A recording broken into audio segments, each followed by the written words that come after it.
Hello students, मैं doctor Anupreeta Mishra. आप Anupreeta Mishra electrical engineering के चैनल पर इलेक्ट्रिकल मशीन्स पढ़ रहे हैं, जिसमें फ़िलहाल मैं 3 फेज़ इंडक्शन मोटर की डिफरेंट स्पीड कंट्रोल्स पढ़ा रही हूँ। और ये बहुत ही लेंथी टॉपिक है, अभी भी मुझे काफ़ी कुछ इसमें समझाना बाकी। ये लास्ट मेथड है, पर लास्ट मेथड में ही 2 स्कीम्स मैंने लास्ट वीडियो में बताई थी, और उन स्कीम्स पर बेस्ड डिफरेंट टोपोलॉजीज अवेलेबल है, जिसमें से कुछ यूज़ की जाती है, आज भी कुछ नहीं यूज़ की जाती। तो मैं कोशिश करूंगी कि जो कॉन्सेप्चुअल है वो सारे स्कीम्स और टोपोलॉजी, स्कीम्स तो बता दी, टोपोलॉजीज मैं आपको बता सकूं। आज मैं जो स्कीम यूज़ करी उसमें यह है कि स्लिप पावर जो रोटर रेजिस्टेंस के across S into P G या S into air gap power, इतनी पावर जो हम लूज कर देते in the form of heat, उस इलेक्ट्रिकल पावर को, उस वॉट्स को हम यूटिलाइज करके एक फ्रिक्वेंसी चेंजर को दे रहे हैं, और वो फ्रिक्वेंसी चेंजर उस पावर को सप्लाई फ्रिक्वेंसी के बराबर बना के वापस से एसी सोर्स में फीड कर दे रहा है। इसका मतलब हम फीडबैक सिस्टम के थ्रू इफिशिएंटली इंडक्शन मोटर के स्पीड कंट्रोल को अचीव करते हैं, और जो भी पावर लॉस हो रही है उसको हम वापस फीड कर देते हैं एसी सोर्स में। तो नेचुरली ये बहुत ही इफिशिएंट है, क्योंकि रिसाइकलिंग ऑफ पावर हो रही है इसमें। तो जो टोपोलॉजी है इस पर्टिकुलर स्कीम की वो ये वाली है बेटा। जैसा कि मैंने बताया था, स्लिप रिंग इंडक्शन मोटर ही यूज़ करते हैं, क्योंकि इसमें आपको स्लिप्स रिंग्स के थ्रू दूसरी जो अरेंजमेंट है, इक्विपमेंट्स है, डिवाइसेस है, उसको आप कनेक्ट कर सकते हैं। और साथ में आप एक्सटर्नल रेजिस्टेंस भी अगर स्लिप रिंग्स में ऐड करना चाहें तो उस एक्सटर्नल रेजिस्टेंस को वैरी करके इंडक्शन मोटर की स्पीड तो बदल रही होती है, पर उस रोटर रेजिस्टेंस के अक्रॉस जो भी पावर लॉस हो रहा होता है उस पावर को हम एक्वायर करके फ्रिक्वेंसी चेंजर को फीड करके वापस से एसी सोर्स में दे देते हैं। तो ये वो पर्टिकुलर टोपोलॉजी है बेटा फ्रिक्वेंसी चेंजर की। इसको बोला जाता है स्टैटिक शर्बियस ड्राइव, कहना चाहिए स्टैटिक शर्बियस ड्राइव है ये। और इसके साथ साथ स्टैटिक शर्बियस ड्राइव के साथ मैं एक छोटा सा और आपको डिस्कशन दूंगी कि हम स्टैटिक के अलावा नॉन स्टैटिक भी क्या यूज़ करते थे। स्टैटिक वर्ड यहाँ पे इसलिए यूज़ किया हुआ है क्योंकि डायोड्स और SCRs यूज़ किए हुए हैं, और यहाँ पर कुछ भी रोटेटरी डिवाइस नहीं है। स्लिप रिंग्स जो स्लिप रिंग इंडक्शन मोटर में कनेक्टेड होती है उसके थ्रू हम एक्सटर्नल रेजिस्टेंस तो लगाते ही थे, उन एक्सटर्नल रेजिस्टेंस को हम शॉर्ट करते थे, पर यहाँ पर शॉर्ट ना करके उसको हम अगले नेक्स्ट डिवाइस को या इक्विपमेंट को दे रहे हैं, और वो नेक्स्ट डिवाइस है इक्विपमेंट यहाँ पर ब्रिज रेक्टिफायर और इन्वर्टर ब्रिज का कॉम्बिनेशन है वाया स्मूथनिंग इंडक्टर बेटा, ये रिएक्टर भी बोलते हैं। तो स्मूथनिंग इंडक्टर के थ्रू हम diode bridge, 3 phase diode bridge को 3 फेज SCR इन्वर्टर से कनेक्ट करते हैं। चलिए अब देख लेते हैं ये कैसे काम कर रहा है फ्रिक्वेंसी चेंजर जैसा। और नेचुरली ये स्पीड कंट्रोल है बेटा, क्योंकि स्लिप रिंग इंडक्शन मोटर में रोटर के बाद जो स्लिप रिंग्स लगी हुए हैं उसमें जो रोटर रेजिस्टेंस एक्सटर्नली कनेक्टेड है उस रोटर रेजिस्टेंस को बदलते हैं तो स्पीड वैरी होती है। वो रोटर रेजिस्टेंस हम बदल रहे थे इससे पहले रोटर रेजिस्टेंस वेरिएशन वाली स्पीड कंट्रोल की मेथड में, तो वहां पे हम I/R लॉस को लूज कर दे रहे थे। अब जो यहाँ पे है उस एक्सटर्नल रेजिस्टेंस के अक्रॉस जो I/R लॉस हो रहा है, उस लॉस को हम लॉस ना रख कर उस इलेक्ट्रिकल पावर को फीड कर दे रहे इस रेक्टिफायर इन्वर्टर ब्रिज कॉम्बिनेशन को। चलिए देखते हैं। ये टोपोलॉजी जो है वो रेक्टिफायर इन्वर्टर अरेंजमेंट है, और ये चेंज करती है स्लिप फ्रिक्वेंसी इलेक्ट्रिक पावर को जो I/R लॉस के फॉर्म में एक्सटर्नल रेजिस्टेंस के अक्रॉस अवेलेबल है to supply the frequency of frequency electric power. मतलब ये आपको बदल दे रहा है स्लिप पावर, कम फ्रीक्वेंसी की पावर इसमें फीड हो रही है, और फिर ये कन्वर्ट करके दे रहा है 50 हर्ट्ज की इंडिया में, 60 हर्ट्ज की आउट ऑफ इंडिया, 50 हर्ट्ज की एसी पावर में कन्वर्ट करके वापस फीड कर दे रहा है। तो ये सिस्टम, ये जो रेक्टिफायर इन्वर्टर वाला जो सेटअप है, अरेंजमेंट है, ये कन्वर्ट कर रहा है कम फ्रीक्वेंसी की इलेक्ट्रिकल पावर को 50 हर्ट्ज की इलेक्ट्रिकल पावर में और वापस एसी सोर्स को फीड कर दे रहा है। It provides the speed control below synchronous speed. बेटा ये सिंक्रोनस स्पीड के बिलो आपको स्पीड कंट्रोल का वेरिएशन देता है, पर हाँ जो रोटर रेजिस्टेंस कंट्रोल वाली स्पीड कंट्रोल की मेथड थी, उसमें वो मेथड जो थी वो आप ज़्यादा देर तक यूज़ नहीं कर सकते थे क्योंकि इनएफिशिएंट सिस्टम था। पर अब उसी को इन्होंने इफिशिएंट बना दिया है बेटा, by recycling the power exactly. तो यहाँ पर हमें जो स्पीड कंट्रोल मिल रहा है वो बिलो सिंक्रोनस स्पीड ही मिल रहा है speed control. Above synchronous speed भी स्पीड कंट्रोल मिलेगा, पर बेटा मैं इस बात को लेटर दूसरी एक मेथड के थ्रू आपको एक्सप्लेन करूंगी और इन सारी मेथड्स का निचोड़ वहां पर भी बताऊंगी कि एग्जैक्टली क्या कॉन्सेप्ट है।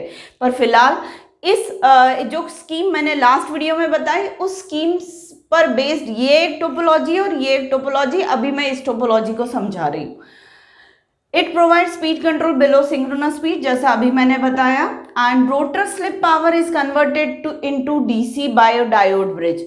रोटर की जो स्लिप पावर है जो फीड हो रही है डायोड ब्रिज को, वो कन्वर्ट हो जाती है डीसी में, और डीसी कन्वर्जन जो होता है रेक्टिफायर ब्रिज के थ्रू वो भी पल्सेस वाला होता है। तो ये स्मूथनिंग इंडक्टर या स्मूथनिंग रिएक्टर उन पल्सेस को सबसाइड करके प्योर डीसी में, लगभग प्योर डीसी में ट्रांसफॉर्म कर देता है।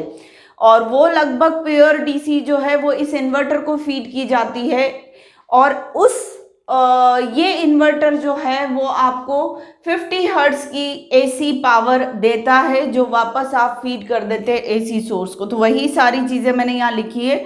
The output of reactor is connected to the DC terminals. इन्हें डीसी टर्मिनल बोल रहे हैं हम, ये डीसी टर्मिनल है।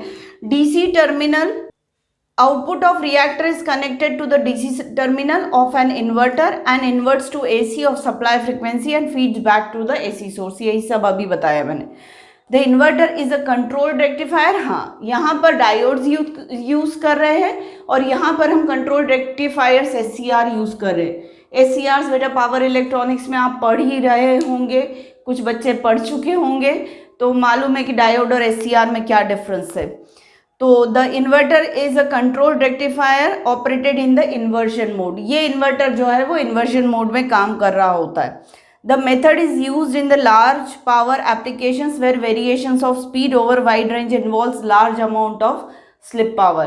अब ये जो वाली मेथड है ये यूज़ की जाती लार्ज पावर एप्लीकेशंस में, जहाँ पर लार्ज पावर कैरी हो रही है इंडक्शन मोटर के ऑपरेशन की मदद से, वहाँ पर हम इस पर्टिकुलर टोपोलॉजी को यूज़ करते हैं बेटा, क्योंकि डायोड्स और SCR जो होते हैं वो हाई पावर हैंडल करने के लिए कैपेबल होते हैं। तो ये वाली जो टोपोलॉजी ये यूज़ करते हैं हम हाई पावर एप्लीकेशंस में, where variations of speed over wide range involves large amount of slip power. उन बड़ी इंडक्शन मोटर्स का स्पीड कंट्रोल हम रोटर रेजिस्टेंस वेरिएशन से अचीव कर रहे हैं, और वो during that achievement speed control achieve करने के दौरान जो पावर लॉस हो रहा है उसको ये वापस से फीडबैक कर दे रहा है एसी सोर्स में। ये तो हो गया बेटा पूरा स्टैटिक शर्बियस ड्राइव। स्टैटिक्स जैसा मैंने बताया इसकी वजह से क्योंकि कोई रोटेटरी इक्विपमेंट नहीं है। एक और शर्बियस सिस्टम होता है, दूसरी टोपोलॉजी है जिसमें हम स्टैटिक डिवाइसेस मतलब डायोड्स और रेक्टिफायर्स नहीं यूज़ कर रहे हैं। इसमें हम एसी कम्यूटेटर मशीन यूज़ करते हैं जिसको शर्बियस मशीन कहते हैं। तो ये एसी कम्यूटेटर मोटर है, और बेटा आप पुरानी जो इंडस्ट्रीज़ है जो पुरानी बहुत साल हो गए वहाँ पे अभी भी कम्यूटेटर मोटर्स यूज़ हो रही होंगी, पर अब जो सारे एप्लीकेशंस आते हैं वो इसके आते हैं। हर कोई प्रेफर करता है स्टैटिक डिवाइसेस यूज़ करना, रेक्टिफायर, SCRs, इन्वर्टर, कन्वर्टर ये यूज़ करना प्रेफर करते हैं। और यहाँ पर जो इस टोपोलॉजी में स्लिप रिंग इंडक्शन मोटर से जो स्लिप रिंग बाहर, ये स्लिप रिंग का ऐसा लिखा है, ये स्लिप रिंग्स जो हैं इसको हम फीड करते हैं शर्बियस मोटर के इनपुट। अब यहाँ पे पावर लॉस कम्यूटेटर्स की वजह से ज़्यादा होता है। एसी कम्यूटेटर मोटर्स में अलग से पढ़ाऊँगी बेटा, श्रैगे मोटर उसके अंडर आती है, मैं अलग से इस टॉपिक को लूँगी। तो ये कम्यूटेटर मोटर में जो है पावर लॉस ज़्यादा होता है, पर इस एसी कम्यूटेटर मोटर में इससे निकली हुई 3 फेज एसी स्लिप फ्रिक्वेंसी वाली पावर हम इस मोटर में फीड करते हैं थ्रू रेगुलेटिंग ट्रांसफॉर्मर। ये रेगुलेटिंग ट्रांसफॉर्मर है, रेगुलेटिंग ट्रांसफॉर्मर। ये वाले ट्रांसफॉर्मर के थ्रू पावर उसको लो फ्रिक्वेंसी वाली पावर इसको फीड की जाती है।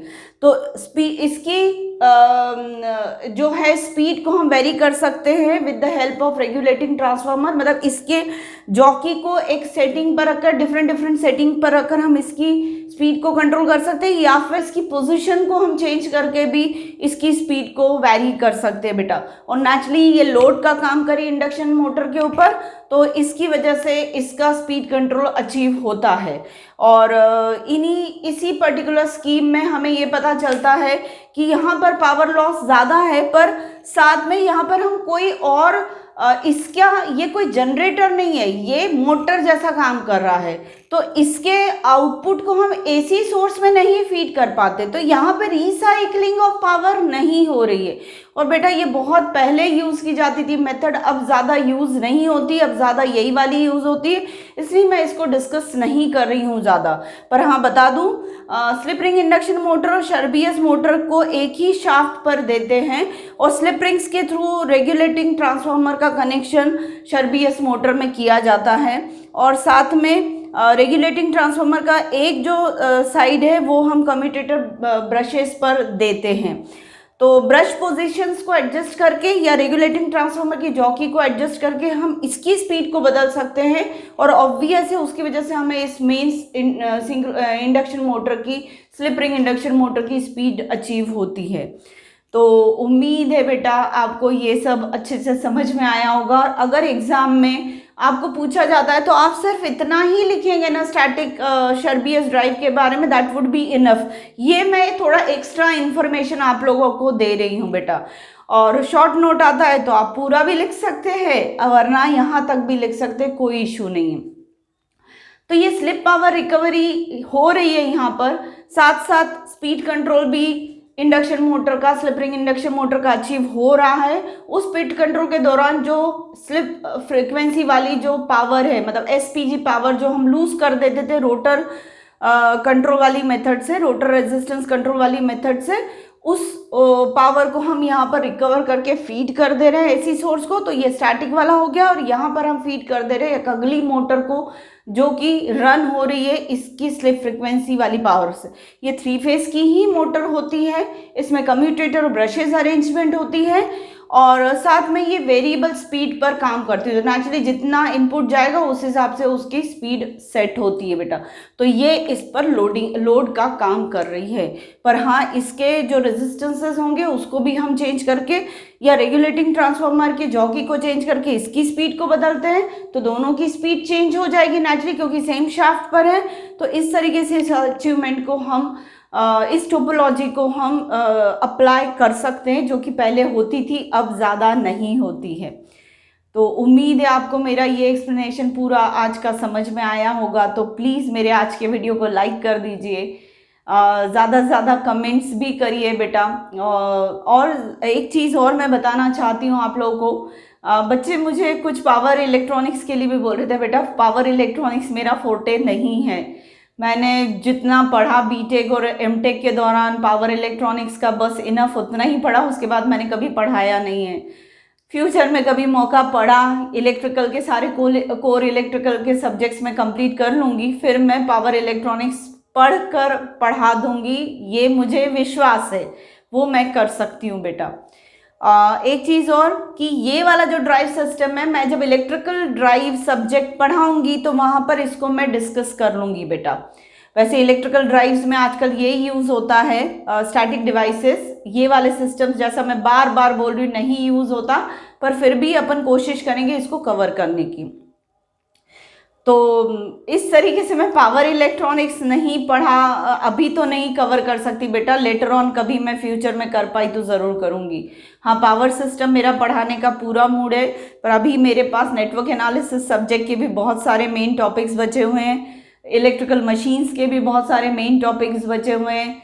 ज़रूरत पड़ी तो मैं इलेक्ट्रोमैग्नेटिक थ्योरी सब्जेक्ट भी पढ़ाऊँगी आप लोगों को, वो भी मेरा फोर्टे रहा है। तो पहले मैं ये सारी चीज़ें कंप्लीट कर लूँ, कंट्रोल सिस्टम है वो सब कंप्लीट कर लूँ, फिर बेटा मेरा लास्ट ऑप्शन पावर इलेक्ट्रॉनिक्स का रहेगा। तो प्लीज़ मेरे आज के वीडियो को लाइक कर दीजिए, मेरे चैनल को सब्सक्राइब करिए, और ज़्यादा से ज़्यादा मेरे वीडियोस देखिए, लाइक करिए, कमेंट करिए, और प्लीज़ मुझे सपोर्ट करिए। Thank you.